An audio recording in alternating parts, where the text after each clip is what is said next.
Hi, ഞാൻ എലിസബത്താണ്. ഞാൻ actually മുമ്പത്തെ വീഡിയോകളിൽ പറഞ്ഞിട്ടുണ്ടായിരുന്നു ഞാൻ മെയ് 3-ാം തീയതി ചിലപ്പോൾ എനിക്ക് ഇനി എൻ്റെ യൂട്യൂബ് ചാനൽ പോവും, ചിലപ്പോൾ ഫേസ്ബുക്ക് ചാനൽ പോവും, ചിലതൊക്കെ സംഭവിക്കുന്നൊക്കെ പറഞ്ഞിട്ടുണ്ടായിരുന്നു.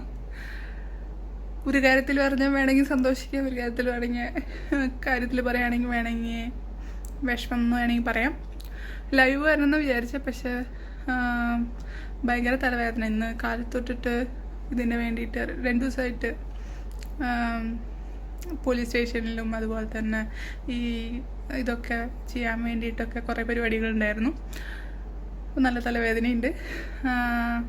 പക്ഷെ ഞാൻ പേടിച്ചിട്ടുണ്ടായിരുന്ന യൂട്യൂബ് ചാനൽ അല്ലെങ്കിൽ ഫേസ്ബുക്ക് ചാനൽ കട്ട് ചെയ്യാൻ വേണ്ടിയിട്ട് ആരും ഓപ്പോസിറ്റ് വന്നില്ല. ഞാനും എൻ്റെ വക്കീലും മാത്രമേ ഉണ്ടായിരുന്നുള്ളൂ. ഓപ്പോസിറ്റ് വക്കീലോ അതുപോലെ തന്നെ അതായത് ഓപ്പോസിറ്റ് ആളൊന്നും അവിടെ ഉണ്ടായിരുന്നില്ല. അതുകൊണ്ട് തന്നെ 3-ാം തീയതി എന്നുള്ള ഡേറ്റ് വേറെ ദിവസത്തേക്ക് മാറ്റി വെച്ചു. ഈ മാസത്തിൽ തന്നെ ഉണ്ട്. സോ അതുവരെ യൂട്യൂബും ഫേസ്ബുക്കൊന്നും ബാനാക്കില്ലാന്ന് തോന്നുന്നു. സോ അതുവരെ വീണ്ടും ക്വസ്റ്റ്യൻ മാർക്കാണ്. അപ്പോൾ നമ്മൾ ഈ ലിഗമെൻ്റ് ടയറായിട്ടും അതുപോലെ തന്നെ ഗുജറാത്തിൽ നിന്ന് ലീവ് എടുത്തിട്ടൊക്കെ ഇങ്ങോട്ട് വന്നത് വെറുതെ ശശിയായി. പക്ഷെ കുഴപ്പമില്ല. ഞാൻ മുമ്പൊരു പെറ്റീഷൻ കൊടുത്തിട്ടുണ്ടായിരുന്നു. അപ്പോൾ അതിൻ്റെ കാര്യങ്ങൾക്കായിട്ട് എനിക്ക് സ്റ്റേഷനിൽ പോകേണ്ടി വന്നിട്ടുണ്ടായിരുന്നു. ഫസ്റ്റ് ടൈം ഞാനിവിടെ ഒരു ആവശ്യത്തിന് വേണ്ടിയിട്ട് പോലീസ് സ്റ്റേഷനിൽ പോയപ്പോൾ എനിക്ക് ഭയങ്കര ഇഷ്ടമായി. ഭയങ്കര നന്നായിട്ട് എന്നോട് പെരുമാറി. അതുപോലെ തന്നെ എനിക്ക് ആക്ച്വലി കാക്കി കണ്ട ഭയങ്കര പേടിയാണ്. പോലീസുകാരുടെ കാക്കി കണ്ട ഭയങ്കര പേടിയാണ്. ആക്ച്വലി ഞങ്ങളുടെ ഗുജറാത്തിലെ കോളേജിൻ്റെ അടുത്താണ് ഈ മിലിറ്ററിക്കാരുടെ കണ്ടോൺമെൻറ്റ് ഏരിയ. സോ കുറേ ആൾക്കാർ മിലിറ്ററിക്കാർ ഹോസ്പിറ്റലിൽ വരാറുണ്ട്. അതിൽ മലയാളികൾ മിണ്ടാറുണ്ട്. അപ്പം മിലിറ്ററിക്കാർ അവരുടെ യൂണിഫോം ഒന്നും പേടിയില്ല. പക്ഷേ എനിക്ക് പോലീസുകാരുടെ യൂണിഫോം ഭയങ്കര പേടിയാണ്. മാത്രമല്ല നല്ല എക്സ്പീരിയൻസ് എല്ലാം ഉണ്ടായാണ് പലപ്പോഴും. പക്ഷെ ഈ തവണ പോയപ്പോൾ ഇന്നലെ പോയിട്ടുണ്ടായിരുന്നു. ഭയങ്കര നല്ല എക്സ്പീരിയൻസ് ആയിരുന്നു. റിസൾട്ട് എന്താണെന്ന് എനിക്കറിയില്ല, പക്ഷെ നല്ല എക്സ്പീരിയൻസ് ആയിരുന്നു. അതുപോലെ തന്നെ എനിക്ക് പേടിക്കാതെ കാര്യങ്ങളൊക്കെ പറയാൻ പറ്റി. അതുപോലെ തന്നെ നല്ല ഫ്രണ്ട്ലി ആയിട്ട് കാര്യങ്ങൾ ചോദിച്ചു. ഞാനവിടെ സ്റ്റേഷനിൽ പോയപ്പോൾ തന്നെ 2-3 വേറെയും ഇതുപോലെ കേസിൻ്റെ ആവശ്യത്തിനായിട്ട് 2-3 സ്ത്രീകളുടെ വന്നിട്ടുണ്ടായിരുന്നു. അപ്പോൾ എന്നെ മനസ്സിലായിട്ട് എന്നോട് മിണ്ടിയായിരുന്നു. അപ്പോൾ ഞാൻ പറഞ്ഞു ഫസ്റ്റ് ടൈമാണ് ഇങ്ങനെ നല്ലൊരു അന്തരീക്ഷത്തിൽ പറയാൻ പറ്റണേന്നൊക്കെ പറഞ്ഞു. അപ്പോൾ അവർ പറഞ്ഞു അല്ലെങ്കിലും ഈ സ്റ്റേഷൻ ഭയങ്കര നല്ലതാണെന്നൊക്കെ അവർ പറയുകയും ചെയ്തു.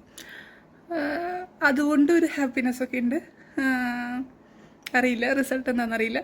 ഞാൻ ഒന്നിനും പെട്ടെന്ന് ഒരു നിഗമനത്തിലൊന്നും എത്തുന്നില്ല. പക്ഷെ ഫസ്റ്റ് ഇമ്പ്രഷൻ ഭയങ്കര നല്ല ഇമ്പ്രഷനായിരുന്നു. എനിക്ക് പേടിച്ചിട്ട് അല്ലെങ്കിൽ ഓക്കെ നമുക്ക് വേണ്ടിയിട്ടുള്ള പോലീസാണ് എന്ന് എനിക്ക് തോന്നിയായിരുന്നു. അതുകൊണ്ട് എനിക്ക് ഭയങ്കര സന്തോഷമായിരുന്നു. അതുപോലെ തന്നെ എനിക്ക് എൻ്റെ കാര്യങ്ങളൊക്കെ പറയാൻ പറ്റി. മറ്റേത് ഞാൻ നിൻ്റെ സ്ഥലത്തല്ലേ വന്ന് പറയണേന്ന് തോന്നിപ്പിക്കുന്ന പോലത്തെ പല സംഭവങ്ങളും നമുക്ക് തോന്നും. അതുപോലെ തന്നെ നമുക്കും കൂടി ഉള്ളതല്ലേ നീതി എന്നുള്ള തോന്നുന്ന പോലത്തെ പല ഇൻസിഡൻസ് ഉണ്ടായിട്ടുണ്ട്. ഇരട്ട നീതി എന്നിപ്പോൾ പറഞ്ഞു കിടക്കണല്ലോ. അങ്ങനത്തെ നമുക്കും അവകാശപ്പെട്ടതല്ലേ നീതി എന്നുള്ള നമുക്കും ഇതിനൊക്കെ ജസ്റ്റിസ് വേണ്ടേ എന്നൊക്കെ തോന്നിപ്പോണ പോലെയൊക്കെ പല സമയത്ത് തോന്നും. പക്ഷെ എനിക്ക് ഈ തവണ പോലീസ് സ്റ്റേഷനിൽ പോയപ്പോൾ എനിക്ക് ഭയങ്കര നല്ല ഇമ്പ്രഷനാണ്. ഫസ്റ്റ് ഇമ്പ്രഷൻ ഭയങ്കര നല്ലതായിരുന്നു. റിസൾട്ട് നമുക്ക് നോക്കാം. പിന്നെ അതിൽ ഞാൻ ഭയങ്കര ഹാപ്പിയാണ്. പിന്നെ അതുപോലെ തന്നെ ഇന്നത്തെ 3-ാം തീയതിത്തെ കാര്യം ഒന്നും ഉണ്ടായില്ല എന്ന് പറഞ്ഞാൽ വെറുതെ നമ്മൾ ടിക്കറ്റും കാശിനൊക്കെ കളഞ്ഞ് കാലും കുറേ നടന്ന് കാലും വേദന കൂടി നമ്മൾ വെറുതെ ശശിയായി. ഇപ്പം ഞാൻ വീണ്ടും ലീവ് ചോദിക്കുമ്പോൾ മിക്കവാറും ഞാൻ ഈ ലീവ് എടുത്തിട്ട് എന്നെ കോളേജിൽ നിന്ന് അവരെന്നെ പുറത്താക്കും. ഇതാണ് അവർ പ്ലാൻ ചെയ്യണമെന്ന് എനിക്ക് തോന്നണേ. കാരണം എൻ്റെ ലീവ് കൂട്ടാനും അങ്ങനത്തെ വല്ല പ്രശ്നങ്ങളൊക്കെ പ്ലാൻ ചെയ്യണ്ടാവും. നമ്മൾ നന്നായിട്ട് പോകണമെന്ന് ഒരിക്കലും പിടിക്കില്ലല്ലോ. എന്തെങ്കിലുമൊക്കെ പ്രശ്നം ഉണ്ടാക്കാൻ വേണ്ടിയിട്ടല്ലേ നോക്കണേ. ആദ്യം തന്നെ മെഡിക്കൽ ലൈസൻസ് ക്യാൻസൽ ചെയ്യണം എന്നൊക്കെ പറഞ്ഞിട്ട് എന്തൊക്കെയോ കുറേ പറഞ്ഞു നടന്നായിരുന്നു. അതുപോലെ തന്നെ മെൻ്റലി അൺസ്റ്റേബിൾ ആണെന്ന് പറഞ്ഞു നടന്നായിരുന്നു. ഡോക്ടർ പേഷ്യൻ്റ് റിലേഷൻഷിപ്പാന്ന് പറഞ്ഞായിരുന്നു. അങ്ങനെ എന്തൊക്കെയോ കുറേ പറഞ്ഞു നടന്നായിരുന്നു. ഞാൻ കണ്ടിട്ടുള്ള ഒരു പാറ്റേൺ അനുസരിച്ചിട്ട് ഒരിക്കലും ഇയാളെ വിട്ട് പോയിട്ടുള്ള ആരും നന്നാവണത് കാണുന്നത് ഇഷ്ടമല്ല. അപ്പോൾ കാണാം എന്തായിരിക്കും ഇതിൻ്റെയൊക്കെ ആഫ്റ്റർ എഫക്ട്സ്. പിന്നെ ഞാൻ ഇന്നലേക്ക് വീഡിയോ ഇടാൻ പറ്റിയിട്ടുണ്ടായിരുന്നില്ല. ഈ കാര്യങ്ങളുടെ തിരക്കിലും അതുപോലെ തന്നെ ചിലത് അങ്ങനെ പെൻഡ്രൈവിലാക്കുക, ഡോക്യുമെൻറ്റ്സ് റെഡിയാക്കുക, ഫോട്ടോസ് എടുക്കുക, അങ്ങനത്തെ കുറച്ച് കാര്യങ്ങൾ. അതുപോലെ തന്നെ സ്റ്റേഷനിൽ പോവുക, അതുപോലെ തന്നെ ഇന്ന് കോടതിയിൽ പോകണമുണ്ടായിരുന്നു. അപ്പോൾ അതിൻ്റെയൊക്കെ ടെൻഷനുകളും ഇതൊക്കെ ഫസ്റ്റ് ടൈമാണ് എനിക്ക് പോലീസ് സ്റ്റേഷനിൽ പോകുമായിരുന്നു ഏറ്റവും പേടിയുണ്ടായിരുന്നു. ആ പേടി എനിക്ക് ആക്ച്വലി ഒരു നൈസ് എക്സ്പീരിയൻസ് ആയിരുന്നു. ഭയങ്കര പേടിച്ചിട്ട് വന്നിട്ടായിരുന്നു എങ്ങനെയാണ് ഇതൊക്കെ ഞാൻ സ്റ്റേറ്റ്മെൻറ്റ് കാര്യങ്ങളൊക്കെ ഞാൻ എങ്ങനെയാണ് പറയാമെന്നുള്ള ഭയങ്കര ഒരു പേടി ഉണ്ടായിരുന്നു. പക്ഷെ ആ ഫസ്റ്റ് എക്സ്പീരിയൻസ് എനിക്ക് നൈസ് ഇമ്പ്രഷൻ തന്നു. അതുപോലെ തന്നെ കോടതിയിലുള്ളത് അവർ മുങ്ങി.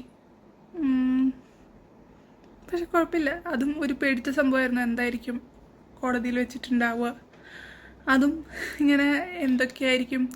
അവിടെ നോക്കിയപ്പോൾ കുറേ ആൾക്കാരുണ്ട് കോടതിയിൽ, കുറേ വക്കീലന്മാരും അതുപോലെ തന്നെ കുറേ ആൾക്കാർ കേസിന് വേണ്ടിയിട്ട് നിൽക്കണം, സാധാരണ ആൾക്കാരും. അപ്പോൾ ഇവരുടെയൊക്കെ മുന്നിൽ വെച്ചിട്ട് ഈ കാര്യങ്ങളൊക്കെ ചോദിച്ചാൽ എങ്ങനെ പറയുന്നൊക്കെ ഇങ്ങനെ ആലോചിച്ചിട്ട് ഇങ്ങനെ നിൽക്കുകയായിരുന്നു. അതിൻ്റെ പേടി ഉണ്ടായിരുന്നു, അതിൻ്റെ ടെൻഷൻ ഉണ്ടായിരുന്നു. പിന്നെ നല്ല ചൂടായിരുന്നു. പക്ഷെ അവിടെ പോയപ്പോൾ പിന്നെ ഇവരാരും വന്നിട്ടില്ല എന്ന് മനസ്സിലായി. അപ്പോൾ പിന്നെ കേസ് മാറ്റി വെച്ചു. പെട്ടെന്ന് തന്നെ എൻ്റെ പേര് വിളിക്കണോ, അകത്തേക്ക് പോകണോ, തിരിച്ചു വരണോ, അല്ലാതെ ഒരു മിനിറ്റിൻ്റെ ഉള്ളിൽ കാര്യം കഴിഞ്ഞു. അപ്പോൾ ഈ യൂട്യൂബിൻ്റെയും ഫേസ്ബുക്കിൻ്റെയും കാര്യത്തിനെ പറ്റിയിട്ടൊന്നും പറയണ്ടായില്ല. ചിലപ്പോൾ ഇനി അതിൻ്റെ ഇടയിൽ വല്ല ബാനൊക്കെ വരുത്തുമെന്നൊന്നും എനിക്കറിയില്ല. ഇനി അവർ അതിനെ സ്പെഷ്യലായിട്ട് ഇവിടെ കണ്ടിന്യൂസ് ആയിട്ട് ഇങ്ങനെ വീഡിയോ ഇട്ടുകൊണ്ടിരിക്കണു, ഞാൻ വീഡിയോ ഇടുന്നില്ല എന്നൊക്കെ പറഞ്ഞിട്ട് എന്തെങ്കിലുമൊക്കെ ഇനി ഇവർ വരാണ്ട് ആ കേസ് പ്രൊസീഡ് ചെയ്യാണ്ട് ഈ സാധനത്തിനെ പറ്റിയിട്ട് വല്ലതും ഉണ്ടാക്കുമെന്നും അറിയില്ല. ഞാനായിട്ട് എന്തായാലും യൂട്യൂബ് വീഡിയോയും അതുപോലെ തന്നെ ഫേസ്ബുക്ക് വീഡിയോയും എന്തായാലും നിർത്തില്ല. ഒന്നെങ്കിൽ നിർത്തിയിട്ടുണ്ടെങ്കിൽ ആരെങ്കിലും ഹാക്ക് ചെയ്തിട്ടുണ്ടാവും, അല്ലെങ്കിൽ നിയമപരമായിട്ട് എന്നോട് നിർത്താൻ പറഞ്ഞിട്ടുണ്ടാവും. അല്ലാണ്ട് ഞാൻ നിർത്തില്ല. അല്ലെങ്കിൽ എനിക്ക് എന്തെങ്കിലും സംഭവിച്ചിട്ടുണ്ടാവും. അതുകൊണ്ട് ദയവ് ചെയ്തിട്ട് എനിക്കെന്തെങ്കിലും ഞാൻ വീഡിയോ ഇട്ടില്ലെങ്കിൽ എന്നൊന്ന് അന്വേഷിക്കണം. പിന്നെ അന്വേഷിക്കണമെന്ന് ഞാൻ കണ്ട് 2-3 മെസ്സേജുകൾ ഞാൻ കണ്ടിട്ടുണ്ടായിരുന്നു. അതുപോലെ തന്നെ പേഴ്സണലായിട്ടും മെസ്സേജുകൾ കണ്ടിട്ടുണ്ടായിരുന്നു. ഓക്കെ അല്ലേ എന്ന് ചോദിച്ചിട്ടുണ്ടായിരുന്നു. ഓക്കെയാണ്. ഈ ഒരു കാര്യമായിരുന്നു. പേടിച്ച മൂന്നാമത്തെ കാര്യം ഒന്നും ഉണ്ടായില്ല. പക്ഷെ വേറൊരു പേടി ഉണ്ടായിരുന്നത് ഞാൻ പറഞ്ഞിട്ടുണ്ടായിരുന്നില്ല. ആ പേടി പക്ഷെ നല്ലൊരു ഇമ്പ്രഷനായിട്ടാണ് എനിക്ക് പോലീസ് സ്റ്റേഷനിൽ നിന്ന് നല്ലൊരു ഇമ്പ്രഷനാണ് കിട്ടിയത്. ഫസ്റ്റ് എക്സ്പീരിയൻസ് ആണ് ഇങ്ങനെ ഇത്ര നല്ല ഇമ്പ്രഷൻ വരണത്. ഞാൻ കുറേ പറഞ്ഞിട്ടുണ്ട്, എനിക്ക് പല സമയത്തും ഭയങ്കര പേടിയായിരുന്നു. പക്ഷെ ഇതാണ് നല്ല ഒരു എക്സ്പീരിയൻസ് കിട്ടിയിട്ടുണ്ടായിരുന്നു. Thank you so much. അതുപോലെ തന്നെ സപ്പോർട്ട് ചെയ്ത എല്ലാവർക്കും താങ്ക് യു സോ മച്ച്. അതുപോലെ തന്നെ എന്നെ അന്വേഷിച്ച എല്ലാവർക്കും താങ്ക് യു സോ മച്ച്. അപ്ഡേറ്റ്സുകളെല്ലാതും എനിക്ക് പറ്റുന്ന പോലെ ഇതിൽ ഞാൻ ഇടുന്നതായിരിക്കും. ഇന്ന് തീരെ വയ്യാത്ത കാരനാണ് ലൈവായിട്ട് വരാത്തത്. അതുപോലെ തന്നെ നാളെ ലൈവ് എനിക്കറിയില്ല. ഇതിൻ്റെ ഇപ്പോൾ കണ്ടിന്യൂസ് ആയിട്ട് ഇതിൻ്റെ ഓരോ കാര്യങ്ങൾക്കായിട്ട് നടക്കേണ്ടി വരുന്നുണ്ട്. അപ്പോൾ നാളെ ഞാൻ പറ്റുകയാണെങ്കിൽ ലൈവിൽ വരാം, അല്ലെങ്കിൽ എന്തായാലും എന്തെങ്കിലും ഒരു അപ്ഡേറ്റ് എന്തായാലും ഇടുന്നതായിരിക്കും. ഇൻ കേസ് ആരും ഒന്നും മുടക്കിയില്ലെങ്കിൽ. അപ്പോൾ സപ്പോർട്ട് ചെയ്ത എല്ലാവർക്കും നന്ദി. അതുപോലെ തന്നെ എന്നെ അന്വേഷിക്കുന്ന എല്ലാവർക്കും നന്ദി. Thank you so much. ഇതുവരെ കുഴപ്പമൊന്നും ഉണ്ടായിട്ടില്ല, നല്ല റിസൾട്ടുകളും ഉണ്ടായിട്ടില്ല. ആകെ ഒരു വ്യത്യാസം ഉണ്ടായത് പോലീസ് സ്റ്റേഷനിൽ പോയപ്പോൾ നല്ലൊരു ഇമ്പ്രഷനായിരുന്നു എനിക്ക്. ആ പോലീസ് സ്റ്റേഷനിലത്തെ ആൾക്കാരോടും ഭയങ്കര നന്ദിയുണ്ട്. Thank you so much.